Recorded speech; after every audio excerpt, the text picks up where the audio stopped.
J'ai programmé la réunion et maintenant je vais la rejoindre en appuyant sur Commencer. Alors, j'ouvre une nouvelle fenêtre. Voilà, je suis dans l'espace de la réunion. Je rejoins par l'audio de l'ordinateur. Comme ça, les élèves pourront m'entendre. Comme je n'ai pas activé le micro, il faut que je le fasse ici. Voilà qui fonctionne. Alors, j'ai effectivement des participants qui sont déjà là.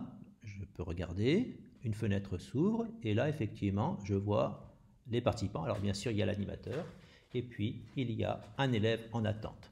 On peut donc attendre que tous les élèves soient là avant de les faire entrer en classe, si je puis dire. Alors, là, je vais admettre donc cet élève. Et voilà, maintenant, il est dans l'espace de la réunion. Alors, comme on le voit, son micro et sa caméra sont arrêtés. Effectivement, j'avais prévu que tout le monde soit muet au départ. Donc, je peux, à un moment donné, donc, activer les micros. Voilà. Alors, ce que je peux faire aussi avec les élèves, en cliquant sur plus ici en bas, c'est leur permettre différentes choses. Alors, je peux couper le son des participants lors de l'arrivée, ça je peux le programmer aussi à l'avance. Je peux autoriser les participants à réactiver leur micro, c'est-à-dire que si je décoche cela et que je leur coupe le micro, ils ne pourront pas le reprendre tant que je n'aurai pas donné l'autorisation. Un carillon peut sonner si un élève rentre et sort, ça je peux aussi le mettre. Et on peut aussi autoriser des participants à se renommer. Alors pourquoi? Parce que si des élèves sont arrivés avec un lien directement dans leur navigateur, ils peuvent arriver avec le nom qui est le nom de l'appareil sur lequel ils se trouvent. Et donc, il est important qu'ils puissent se renommer afin de savoir exactement qui on a en face de soi. Je peux aussi verrouiller la réunion. Cela consiste effectivement à empêcher toute personne d'entrer. Et je peux toujours remettre les participants dans la salle d'attente. Si le début du cours se passe mal, ben je le remets éventuellement dans la salle d'attente.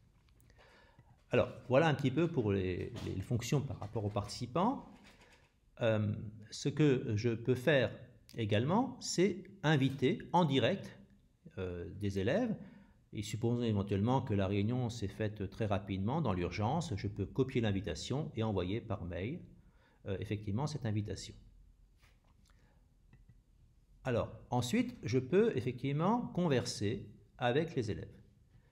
Alors, cette conversation, en fait, elle apparaîtra ici, donc je peux effectivement envoyer un message à tout le monde, hein, tout le monde aura ce message, ou je peux envoyer ce message en privé à une personne.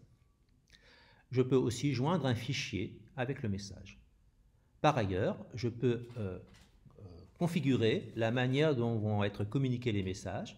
Soit il n'y a aucun message dans la réunion, soit je suis le seul en tant qu'enseignant à pouvoir communiquer des messages à la classe, soit je peux communiquer et les élèves peuvent communiquer avec tout le groupe, mais ils ne peuvent pas communiquer individuellement entre eux.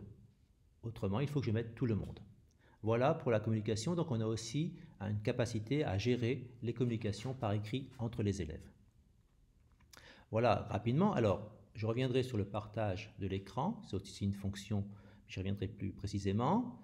On peut aussi enregistrer, d'accord, mais il faut savoir que l'enregistrement suppose qu'on ait pris quelques précautions quant à la possibilité effectivement de le faire. Est-ce que les élèves ont été prévenus? Est-ce qu'ils sont d'accord? Enregistrer son propre cours un peu magistral, ça paraît tout à fait simple.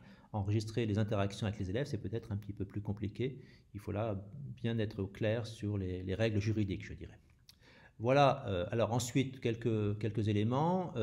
Quand on parle, effectivement, on a ici qui parle. Là, je suis en plein écran, je pourrais quitter le plein écran et je peux toujours finir la réunion, hein, sortir de la réunion. Et quand moi, professeur, je termine, j'ai la possibilité de quitter la réunion seul ou de mettre fin à la réunion pour tous. Et je peux même d'ailleurs aussi donner l'animation à un élève que je nomme animateur, par exemple. Voilà, voilà rapidement les principales fonctions de Zoom lorsqu'on est en réunion.